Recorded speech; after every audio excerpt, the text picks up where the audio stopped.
My speech fights and bleeds, and I sit at home and read. Hours at a time, hours at my speed. Anything, abandoned to distraction, run to remain, we haste our lives. Alright, I'm done. I don't know what I'm doing. What am I doing? Playing copyrighted music? Jesus Christ. I don't even know what that was. I was just sitting here vibing to great comment before we officially went live. I was like, hey, it'd be funny if I went live in the middle of a song. And yeah, I don't know what that was. Anyways, greetings, fellow armchair Imagineers. How we all doing? We got Tegan here. We got Theme Park Priest here.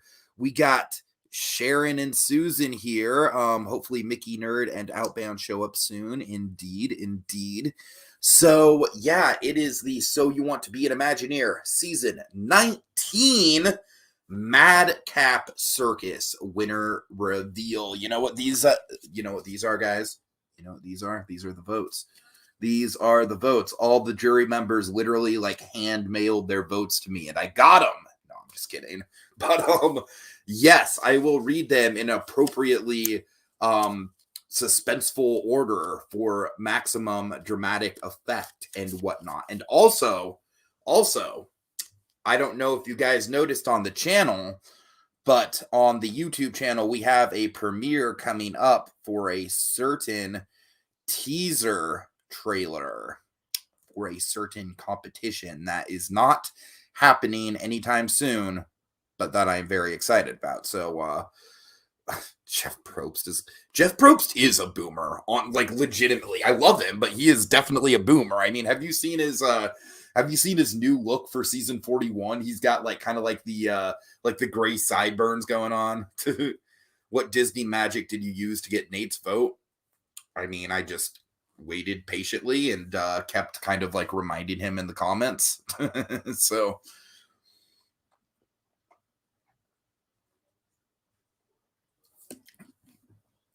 all right. Sharon and Susan, Mickeynerd, and Outbound. You guys are, of course, the final three for So You Want to Be an Imagineer, Season 19. I feel like you guys got here through various play styles, and I really appreciate when we have a final three that's like that. So I'm going to run through your play styles based on the votes. So we're going to go ahead and, actually, let me make sure I have these votes in order. Hold on. I have it I'm going to switch some votes around here. All right. So we're going to talk about the final three during the votes. All three members of the final three got at least one vote. So with that in mind, let's start things out with Outbound. Yeah, Outbound, one vote Outbound. You guys need 4 to win. It's a jury of 7. There is a possibility that it'd be a 3-3-1 vote, and if that happens, then I would call on the person who got the 1 vote to make the vote for the winner.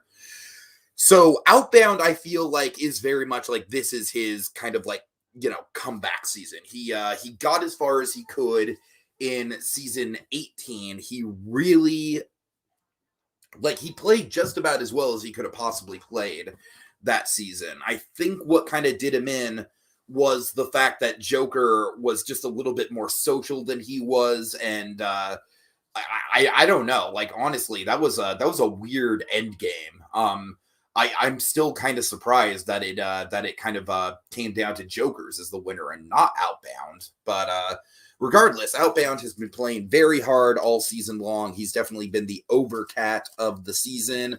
Put in a lot of big contributions, a lot of creative writing going into Outbound this time around. But the overcat doesn't always win. Tegan was the overcat before Outbound, and look what happened to her. So we'll see what happens with the votes. Anyways, next up, we got Sharon and Susan. So Sharon and Susan is a really interesting one because I feel like they have played a low-key game, but it's not a bad game at all. It's a game I can really respect. To me, I kind of feel like they've been playing a game that is very reminiscent of someone like a Snoopy or a PL7764 from back in the day, where they're not really taking on the biggest thing every project, but every project they are taking on an essential role, and they're making sure their contributions count. And honestly, Sharon and Susan, I really feel like out of the three of them, she might have the best social game, just because, frankly, they didn't piss anyone off. There was no sort of controversy around around any votes with her. There was no alliance with her. She was very much just kind of got by on her own skills. Just based on the strength of the contributions. And that is a very old school way to play the game, but it's a way that I very much respect. So with that in mind, let's get to the third vote. And what do you know? The third vote is for Mickeynerd. Okay, so Mickeynerd, out of the three, I'm going to show my bias here a little bit. He was my favorite. He was the one that I would have personally voted for if I was on the jury. And honestly, not to take away anything from the other two, because I really do think that this was an incredibly solid final three all around. I really think that all three of you had great contributions all around. But Mickeynerd, man, what I love about Mickeynerd this season is I really feel like he has the best story of anyone. Honestly, it's not even close. Because he came in, guns blazing in 1986, super controversial at first. He really rubbed some people the wrong way at first. He kind of came out in 1986. I honestly think by the end of 1986, he had a pretty decent footing with what he was doing. Then this comes along, and I will say, the pre-merge was a little bit rocky for him. There were a couple times where he was close to getting out. And then the Tiki thing happened, and he was really gung-ho about that. And he was really gung-ho about, maybe even continuing the strategy after people like Peregrine and Ace left. At Beowulf, I'm not touching that comment with a 10-foot pole. I don't know. You do you, bro. I don't know what to make of that. Anyways, let's see. So yeah, what really impressed me with Mickeynerd was his post-merge run. His Tegan, right on. His post-merge run was incredible, in my opinion. How he was able to transition from kind of just like this, this kid who's like maybe a little bit in over his head when it comes to the strategy side of the game, but really wants to make a mark for himself. I mean, he made a mark for himself. He really did. No matter how the votes go, I can very, very clearly say that I loved seeing Mickey's story throughout this season. I really loved seeing that evolution from him, seeing him mature along the way, seeing him kind of like realize the errors in his gameplay and fixing it. And to me, when I factor in the winner of a season, I kind of factor in like my vote always goes to who had the best story. And Outbound was definitely the most powerful player throughout the game, for sure. But I don't necessarily think the best story is just like, oh, Outbound almost won last season, and this time he's going to come in and definitely win. But we'll get there. But with Mickeynerd, yeah, man, I was rooting for him pretty hard. I knew he didn't. I don't know. I knew it was kind of a long shot with the votes, and with that in mind, so just to reiterate, you guys have one vote apiece. You need 4 to win. And the next vote is going to go to... Hold on. God, I've got all these votes scrambled. My bad, guys. The next vote's going to go to Sharon and Susan. So Sharon and Susan is 2. Everyone else is at 1. And you know what? Just because I'm a wild card and I like to get shit done, the next vote after this goes to Outbound which means Outbound has 2 votes. Sharon has 2 votes. Sharon and Susan has 2 votes. Mickeynerd has 1 vote. We have 2 votes left. Next vote is Outbound. Yeah, guys, I'm just doing this right now. Fuck it. Okay, so the tally is Outbound has 3 votes. Sharon and Susan has 2 votes. Mickeynerd has 1 vote. I'm very sorry to Mickeynerd, but that officially makes him the 3rd place finisher in the game. But the question is, do we have a tie on our hands? Does Mickeynerd need to break the tie? I sure hope not, because I honestly don't even think he's here right now. That would suck, but no, it's not the case. Outbound, congratulations. You are the winner of So You Want to Be an Imagineer, Season 19, Madcap Circus. You did it! Yatta!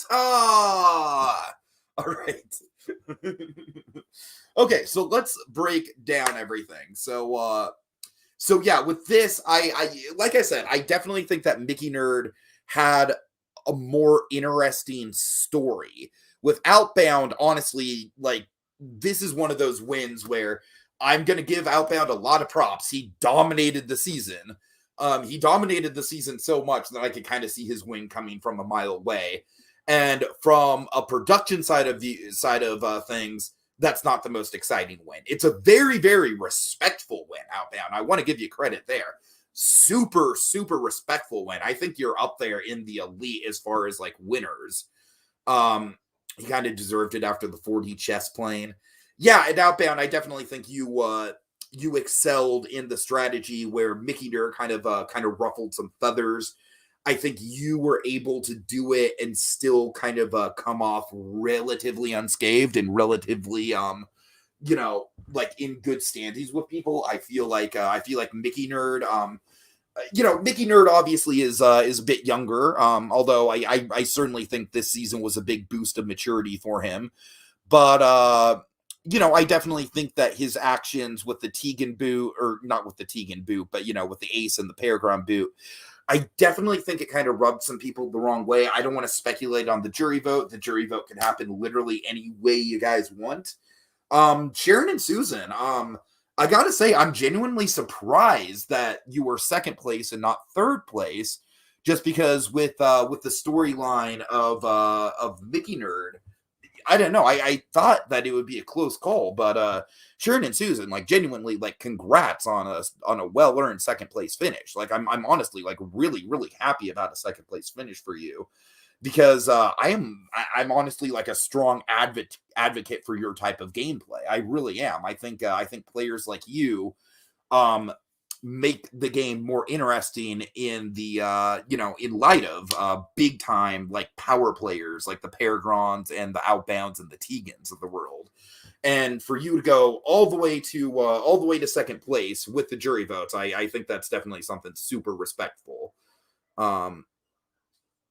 Let's see. Outbound, Priest not really never intended to betray you guys or anything.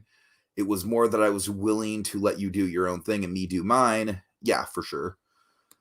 Okay, so I think that is about it, guys. I don't have a ton more to say. I'm very happy with the end results. I'm very happy with the final 3 and where they placed. Big congrats to everyone. Mickeynerd, if you're watching this, you might be a little disappointed with the vote results, but please just I can't stress enough, Mickeynerd, from a production point of view, you were absolute gold. Your storyline was absolute freaking gold this season, and I honestly loved every minute of it. I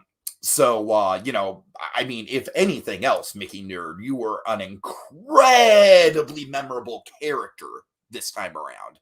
And I certainly think you have it you have it in you to win a game in the future. I really do. I really think you've got the potential. Outbound, there's not a doubt in my mind that you could easily be the 3rd 2-time winner. Honestly, like I really, really, Mickeynerd's audio isn't working. Oh God. Okay, can someone fill Mickey? Yeah, I'll hold on. Yeah, I'm just going to type the final vote tally into the chat. Final vote tally was Outbound. 4. Sharon&Susan. 2. Mickeynerd. 1. Guys, can you let Mickeynerd know just how much I'm praising him right now and how much I appreciate his his story and his character and everything so far this season? Because I'm just gonna type in from a production point of view, you were absolute gold the whole time. You were easily the one of the most memorable character arcs we've had in some time. All right.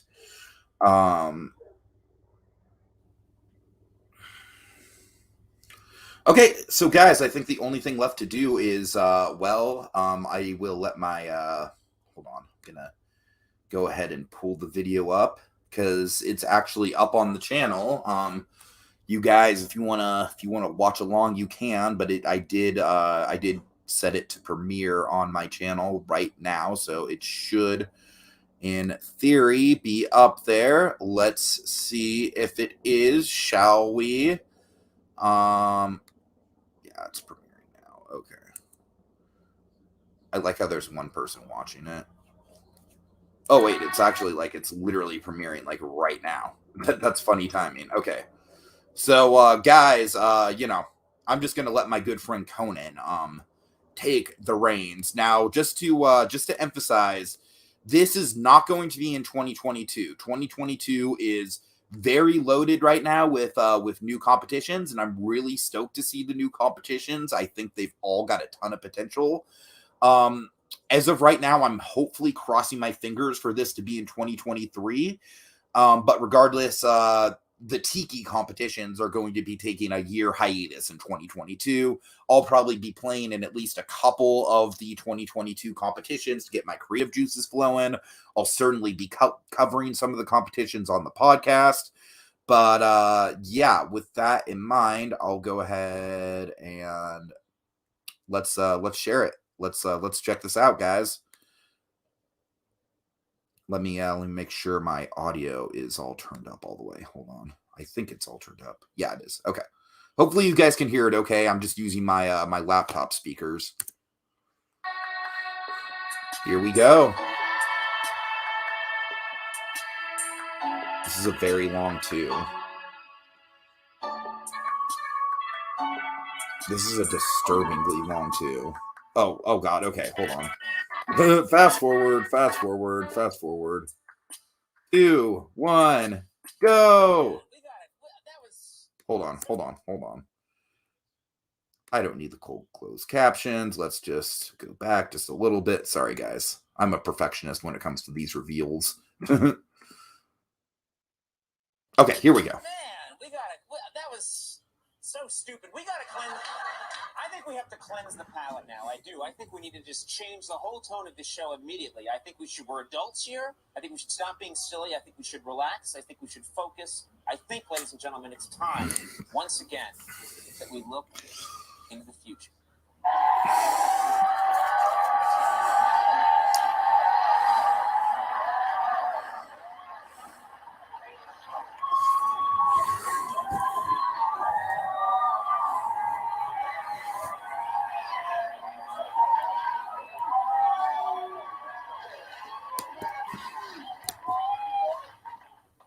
The future, Conan?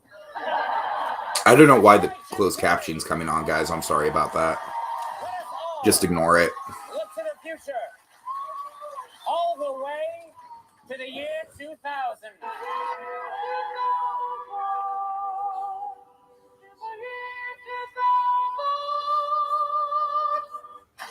The answer to the question, is there life after death, will finally be answered when the corpse of Winston Churchill holds a press conference and says, no.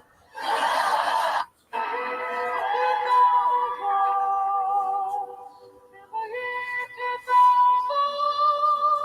line between Hasidic Jews and the Amish will further blur when the Amish start performing bar mitzvahs.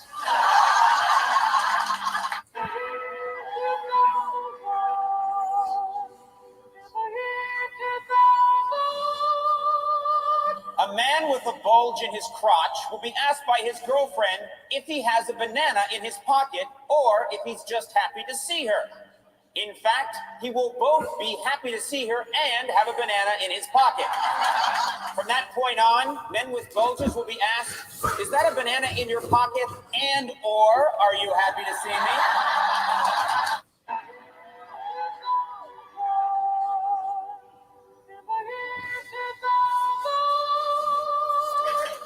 The New York Knicks and NSYNC sue each other, each claiming it was their idea to be five guys who suck.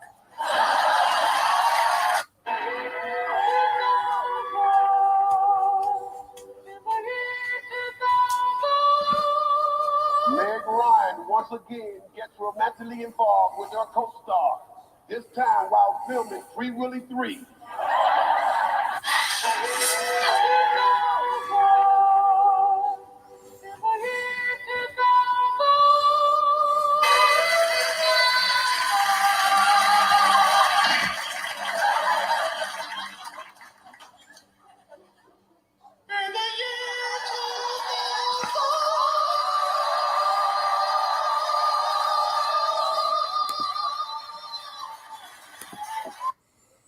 All right, what y'all think of that? Not the most professional editing. I will admit, I kind of just slapped it together, but I'm stoked. So the official name of this is going to be the Year 2000, an Imagineering competition. And it could always be worse part 2. Although I would definitely be interested in partnering with Waffles for it because it kind of has some of the philosophies of it can always be worse. But the general pitch for the gameplay, it's going to be the third 1984 competition. So it's going to be Big Brother style, very strategic heavy, very strategy heavy. The pitch for the prompts though is very simple. It's a 1-sentence pitch for what the prompts are going to be like. You guys kind of saw some of the potential prompts in that teaser. The prompts in the pitches in 1 sentence. You're all going to be fixing some of Michael Eisner's biggest mistakes. So yeah, definitely some alternate history. Essentially, I'm still kind of playing around with the storyline, so I don't want to get too in the weeds with it quite yet. But I'm playing around with the idea of like it being kind of like a what if scenario where like what if Disneyland Paris didn't flop? What if Michael Eisner actually had the means to keep doing quality work in the parks? What if stuff like DCA 1.0 and Chester and Hester's and all the stuff that Eisner is basically infamous for never happened, and instead Eisner had a reign in the early 2000s of like genuinely like great Imagineering. So that is the pitch for the Year 2000, an Imagineering competition. But like I said, guys, I'm going to be taking a hiatus from hosting for about a year or so because we've got a bunch of other talented hosts out there that are ready to get their feet wet with it. When does the Chapek bit game begin? Theme Park Priest, if I'm being honest, probably season 4. Honestly, that'll probably be the follow-up. Let's see, just checking some of the comments. I like how we got let's see, I don't know if there's something to improve on.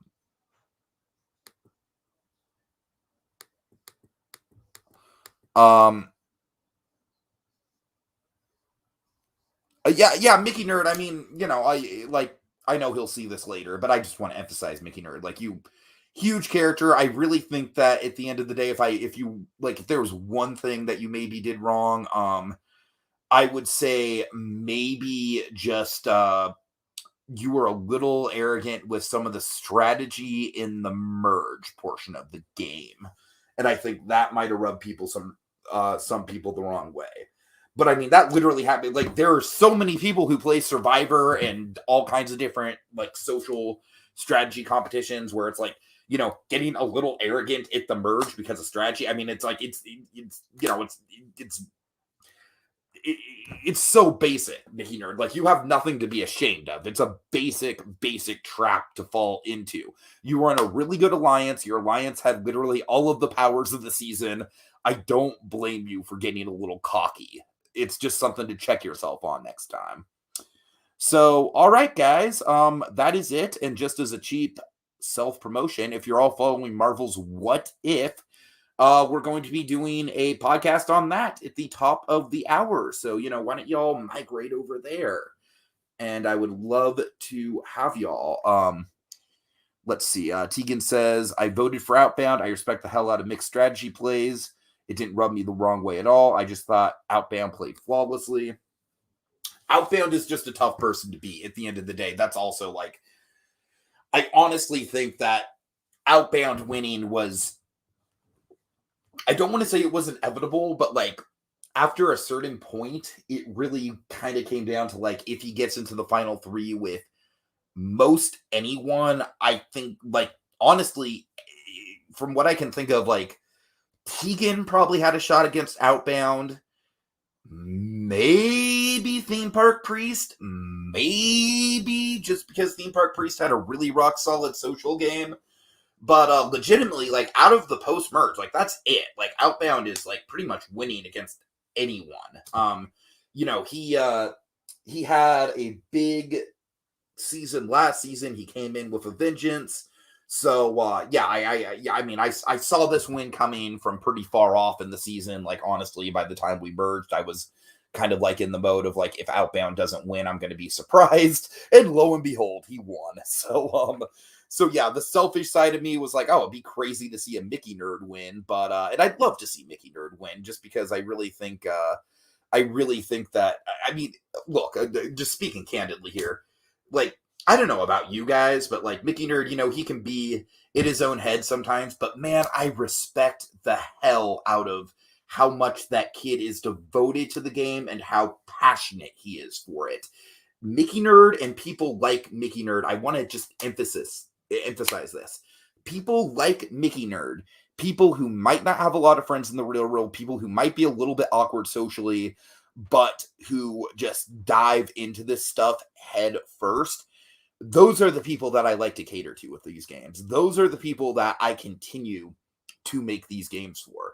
It is so fucking rewarding for me, even at 30 years old, to provide a space for people like Mickeynerd to come and really feel like they're doing something meaningful and they're making connections and they're building up their portfolio. That means so much to me as a host. It's why I keep doing this. It's why we're going to keep rolling on into the future.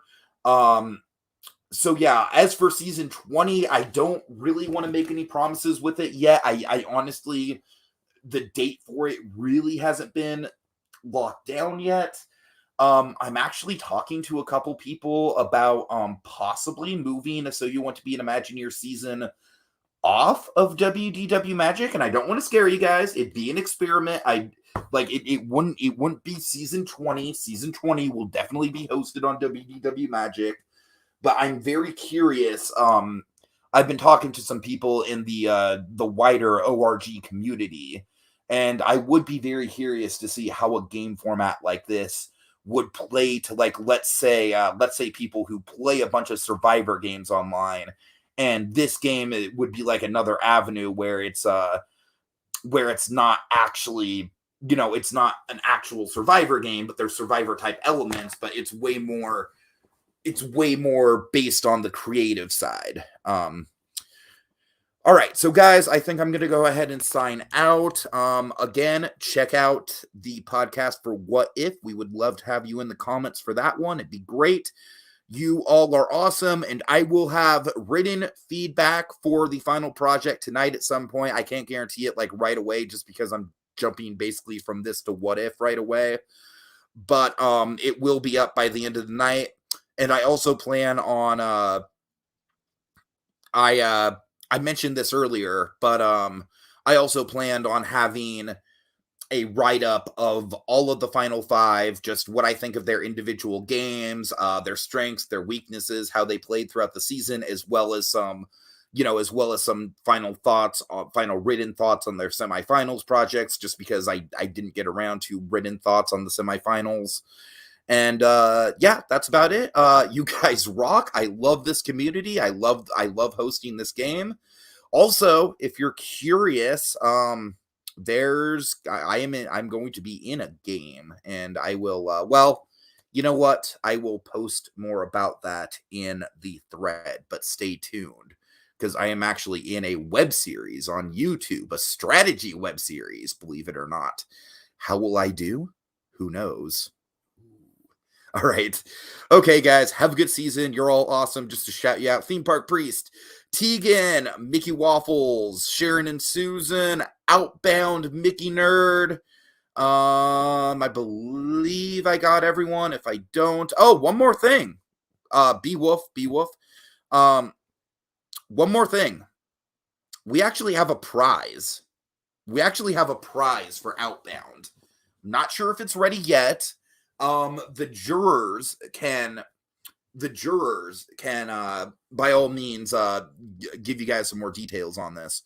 So y'all remember the Mr. Toad board game you worked on, the one that was one of my favorite projects of the season?